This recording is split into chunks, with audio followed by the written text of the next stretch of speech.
TET परीक्षा भरून शिक्षकांचं आंदोलन नेमकं का?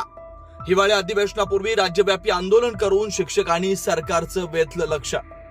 राज्यभरात शिक्षकांनी एक दिवस शाळा बंद ठेवून विविध मागण्या सरकारसमोर ठेवत आंदोलन केलं. या आंदोलनात प्रमुख मागणी होती टीईटीची सक्ती निर्णय रद्द करा. कोल्हापूर, सांगली, नाशिक, पुणे आणि इतरही ठिकाणी हे आंदोलन तीव्र झाल्याचं पाहायला मिळालं. कोल्हापुरातही जिल्हाधिकारी कार्यालयावर मोर्चा काढण्यात आला. शिक्षण विभागानं 13 फेब्रुवारी 2013 रोजी आदेश काढून प्राथमिक शाळेतील शिक्षकांना टीईटी बंधनकारक करण्यात आली होती. मात्र कोर्टानं 2013 पूर्वी नोकरीला लागलेल्या सर्व शिक्षकांना ही परीक्षा अनिवार्य केली. मात्र या निर्णयाला काही शिक्षकांचा विरोध आहे. या निर्णयाविरोधात कोल्हापुरातही वातावरण तापलंय.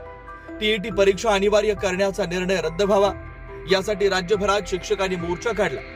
कोल्हापुरातील शिक्षकांनी जिल्हाधिकारी कार्यालयावर मोर्चा काढत याला विरोध दर्शवला.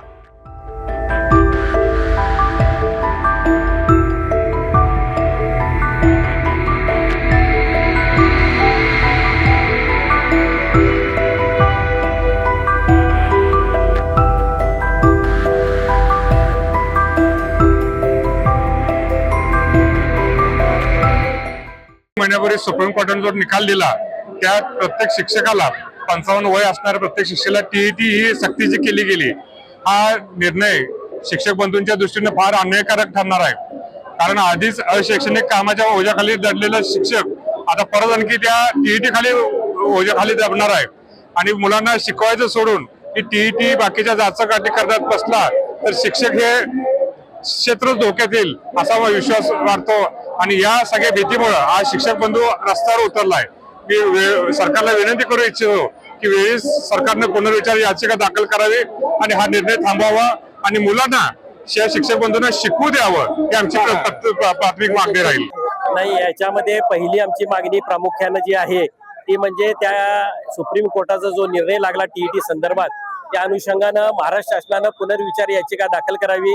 शासनाचे शिक्षण मंत्री राज्यमंत्री पंकज भोयर यांनी शब्दही दिला होता की आम्ही त्या ठिकाणी पुनर्विचार याचिका दाखल करतो आणि त्या विनंतीला मान देऊन आम्ही 1 तारखेस ऑक्टोबरचा मोर्चा स्थगित केला होता.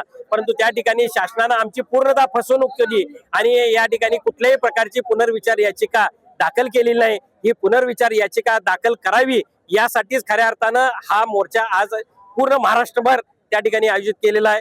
आज जर बघितलं तर त्या ठिकाणी 13 फेब्रुवारी 2013 नंतर जे शिक्षक नेमले गेले ते टीईटी पात्र शिक्षक आहेत. त्यापूर्वीचे जे शिक्षक आहेत त्यांना त्या शैक्षणिक पात्रतेनुसार नेमणूक केलेली आहे. मग त्यांच्याकडे गुणवत्ता नाही असं म्हणणं म्हणजे हे हास्यास्पद आहे. कारण चांगल्या प्रकारची गुणवत्ता आहे म्हणून तर महाराष्ट्रामध्ये चांगल्या दर्जेदार शिक्षण या ठिकाणी या शिक्षकांच्या माध्यमातून दिलं जाते. त्यामुळे या बाबतीत शासनानं कुठल्याही परिस्थितीत पुनर्विचार याचिका दाखल करावी.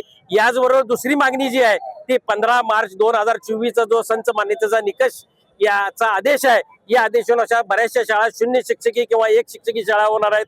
आणि या अनुषंगाने आमच्या वाड्या वस्तीवरची मुलं खास करून मुली शिक्षणापासून वंचित राहतील आणि ह्या शाळा बंद होतील. त्यामुळं या ठिकाणी शासनाला आमची विनंती आहे की कुठल्याही प्रकारे या शाळा बंद होऊ नयेत यासाठी या संच मान्यतेमध्ये दुरुस्ती झाली पाहिजे.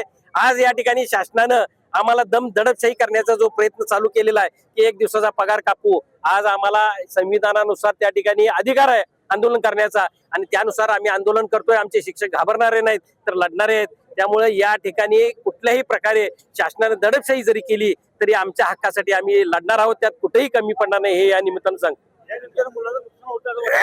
नाही. आज जर मुलांच्या कल्याणाचा विचार केला तर आमच्या शिक्षकाएवढा विचार करणारा कुठलाही व्यक्ती नाही आहे. सगळ्यात जास्त विचार करणारा आमचा शिक्षक आहे आणि तो विद्यार्थ्यासाठी झटतोय. दिलेल्या वेळेपेक्षा सुद्धा जास्त तो राबतोय. त्यामुळे विद्यार्थ्याचं नुकसान आम्ही करतोय हे हास्यास्पद आहे. यापुढे जर शासनाने नाही ऐकलं तर उग्र आंदोलन त्या ठिकाणी महाराष्ट्रभर केलं जाईल आणि सगळ्या संघटना अगदी संस्थाचालक असेल, मुख्याध्यापक असतील, शिक्षक, शिक्षकेतर कर्मचारी आणि पालक या सगळ्या संघटना या आजच्या मोर्चामध्ये महाराष्ट्रभर उतरलेले आहे. आज महाराष्ट्र देशभरामध्ये टीईटी सक्तीच्या संदर्भात एक जाचक निर्णय लावल्यामुळे संपूर्ण देशभरामध्ये हा आज मोर्चा निघतो आहे. आणि खरं तर यांची 20-25 वर्ष सेवा झालेली आहे. अशा लोकांना सुद्धा ही टीईटी सक्ती करणं हे फार चुकीचं आहे. आज खरं तर बघायला गेलं या निर्णयाच्यामुळे साधारण हजारो शिक्षक महाराष्ट्रामध्ये आणि 25 लाख शिक्षक या देशामध्ये हे शेळीतून बाहेर होणार आहेत. आणि अशा पद्धतीची याला जर पर्याय म्हणून शासनाने पुनर्विचार याचिका दाखल करावी किंवा संसदेमध्ये कायदा करून यातून ह्या सर्व शिक्षकांना मुक्त करावं. खरं तर विचार करायला गेलं तर हा जो कायदा खरं बहुजन समाजातल्या शाळा चालू राहणार की बंद पडणार असा पद्धतीचा प्रश्न या ठिकाणी आपल्याला पडतो. आणि म्हणून दुसऱ्या पद्धतीचा एक विषय आपल्या समोर आहे. या मोर्चाचा संच मान्यता हजारो शिक्षक या संच मान्यतेच्या माध्यमातून अतिरिक्त होत आहेत आणि अशामुळे हजारो विद्यार्थी या बेघर होत आहेत. मला सांगा खेडोपाड्यातील जे शिक्षक शाळा आहेत त्या शाळा सुद्धा बंद पडणार आहेत आणि एकंदरीत शिक्षण व्यवस्था ही मोडीत काढण्याचं कार्य या माध्यमातून या शासनाने चालू केलेलं आहे. आणि म्हणून हा मोठ्या प्रमाणात प्राथमिक माध्यमिक आणि उच्च माध्यमिक शिक्षणाचा हा मोर्चा असल्याला पाहायला मिळतो. मी राजेंद्र पाटील, अध्यक्ष कोल्हापूर जिल्हा मराठी अध्यापक संघ. टीईटी उत्तीर्ण होण्याची जाचक अट घातल्यानंतर शिक्षकांचा मनस्ताप वाढलाय. त्यामुळे हिवाळी अधिवेशनापूर्वी राज्यभर आंदोलन करून शिक्षकांनी सरकारचं लक्ष वेधण्याचा प्रयत्न केला. केंद्र सरकारने टीईटी निर्णयाबाबत सर्वोच्च न्यायालयात रिट पिटिशन दाखल, या परीक्षेची सक्ती रद्द करावी मागणी केली.